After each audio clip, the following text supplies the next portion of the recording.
Hey guys, it's about 1:40, and yeah, I'm walking to the Walmart where I used to work to catch the bus.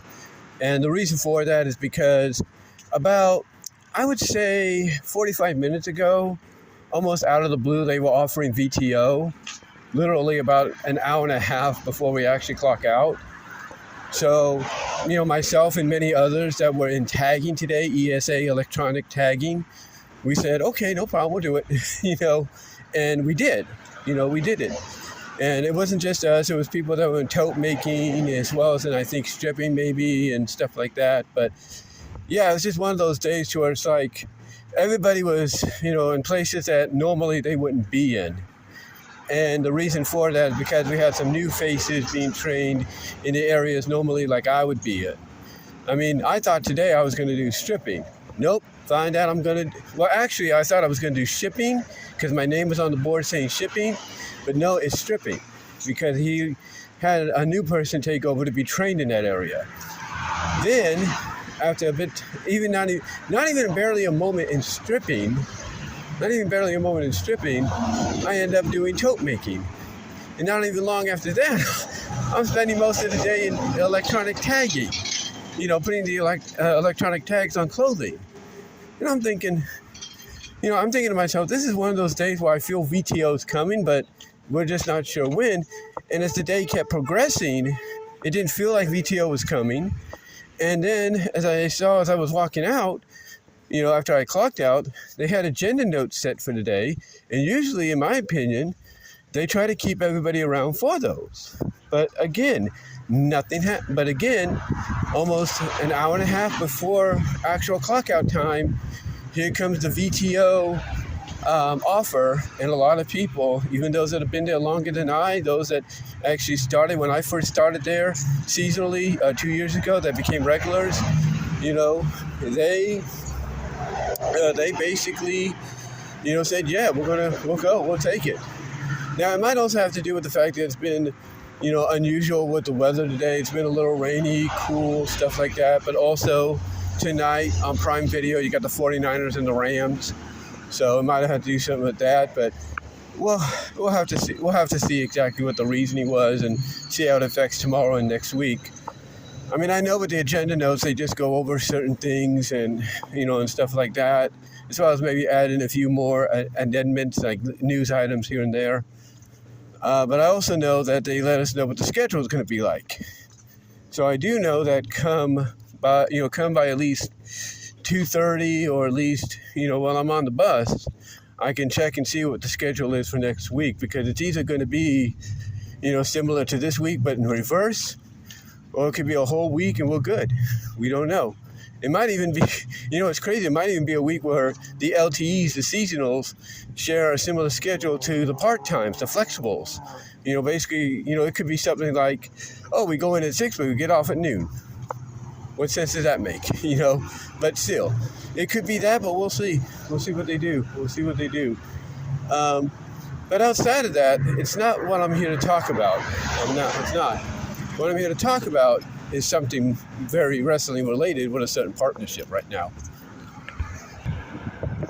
Sorry for the pause there. I went into Walmart and got a present in addition to 2 other presents I got off Amazon for my great niece's first birthday. Well, she actually turned 1 already, but we're celebrating it on Saturday. So basically, yeah, I went in there, got something for her extra along with the 2 other things I got off her Amazon wish list, as well as a card, and that's about it. So basically fulfilled my quota, if you know what I mean, basically. But anyway, like I said, I wanted to come on here and talk about the partnership between WWE NXT and TNA. And I know some people might be a little flabbergasted, if you will, frustrated with the way things are with the partnership. How basically it feels like TNA is getting the short end of the stick at times and not really getting the upper hand. And look, I agree the frustrations are a little bit, much, sometimes when it comes to okay, when is TNA going to get a big win? Well, I think they're saving. I think they're saving that whole big win, big celebration deal for TNA. I think they're saving that for Bound for Glory in a couple of weeks in Laurel, Massachusetts. I think that's what they're doing. They're saving it for that moment. They're saving it for that time, if you will. Because I also think Bound for Glory is going to be where they make the announcement of what the new media rights deal is going to be. And that's the other reason why, some people might be frustrated with, WWE having the upper hand, especially with WWE's NXT stars Kalani Jordan and Trick Williams holding the two top titles in TNA around the waist, over the shoulders, or wearing them around their waist. So I can understand that. I can understand that frustration, but again, from a business perspective, it's giving exposure to TNA that it's never really had in a long time. I mean, the last time it had so many major exposure, it was on Spike TV for several years, and it was doing okay. It was doing okay until they did the Monday night thing when Hogan and Bischoff came in, and then that pretty much tanked them for a bit. But, I wouldn't say tanked them, but it pretty much hurt them in the long run. But still, they were doing pretty good. They were getting a lot of exposure. I mean, Hogan may have never talked about TNA that much in interviews, but, just hearing about, through word of mouth that Hogan was associated with them, was part of it, along with the likes of Sting and all that, of course, you're going to get people to tune in. You're going to, help a business like that, a company like that, thrive in the long run. Maybe not the way, people would hope it would, or, the likes of a Dixie Carter would hope it would, but still, it was okay, but then it kind of fell off. It fell off, and basically after this whole situation, I think, of finding out that Russo was still, but had secretly been working with them about a year after Hogan left and all that. He'd come back and work with them secretly, I think a year or two after. They lost their deal with Spike. They lost their deal with them, with Spike, which became Paramount Network and everything. They lost their deal. And, they got no one but themselves to blame for that. And yeah, they survived. They kind of hit, certain obstacles and, that almost were like terminating roadblocks and everything. But in the end, they were okay. They turned out all right. They survived. They basically held on by figuratively, if not literally, the skin of their teeth. I mean, they went through a lot. They teamed, they kind of, to survive, they kind of allowed themselves to be absorbed into Global Force Wrestling.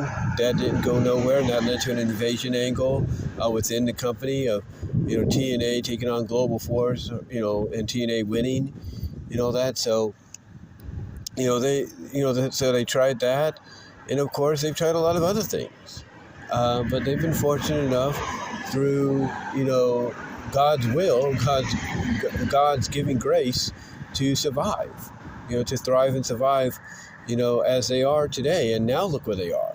They are in a partnership, whether you like it or not, with, the top wrestling promotion in all the world, sports entertainment brand, sport wrestling brand in all the world. They are associated with them in this partnership to the point that they're getting probably the most exposure, if not more so, than they've ever had. And it's not just, exposure through, online means or anything like that. It's exposure to the CW. It's exposure to Netflix internationally and not internationally with Raw and SmackDown and stuff like that. They're getting a lot of exposure, and this is great. This is tremendous for them. And that is why right now, come Bound for Glory, they could be announcing what the new media rights deal could be, where they'll be showing Impact in the future. I mean, for all we know, they could be announcing that it's going to be on the CW on Thursdays, while NXT's on Tuesdays. And that does kind of work out with the whole long-term vision, I guess you could say, they have for this invasion storyline, or this kind of NXT versus TNA storyline. It would work out perfectly. There's word they could end up on A&E. There's word they could end up on a streaming platform that's huge. Well, not totally huge, but has a lot of exposure. But, we'll have to see what happens. We'll have to see what, the next step's going to be, if you catch my drift. But this is also why you have the likes of Kalani Jordan and Trick Williams holding the TNA World and Knockouts Championships, because even though they're not part of TNA, having those championships on their waist, having them being interviewed at times or showcased on, Raw, Main Event, SmackDown, you name it, that's a big deal for TNA. It gets people talking, going like, oh, wait a minute. Because there are some that probably think TNA's not around anymore. They see this, they're like, oh, wait a minute, TNA's, still alive, it's still around, and now they're part of WWE or associated with WWE. I got to check this out. So it's doing wonders for them. It's doing wonders for them from a business perspective, from a business outlet. Again, whether you like it or not. And the end result, the end goal is going to be bound for glory, to where basically, if they do it right, the TNA talent that, one of them used to be WWE talent in Indy Hartwell, and one that probably is going to be WWE talent in the future, Mike Santana, are on the verge of winning those championships back for the company.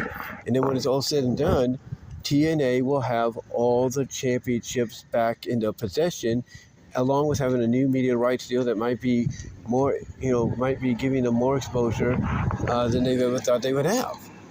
So, yeah, when you look at this partnership, it may not be, looking good for TNA visually, and people might feel like, hey, they're getting the short end of the stick. But if this partnership is going to go the way it's going to go, come bound for glory, it's all going to be worth it in the end. So I just say, let's be patient. Let's wait and see what happens. If NXT ends up beating TNA in both, showdown matches, which that's another thing too. People are upset that WWE bent at the will and didn't, decide to keep the old Invasion PLE pay-per-view name that they brought back for this NXT TNA event. So yeah, that's another thing people are not happy about, because they bent at the will for that.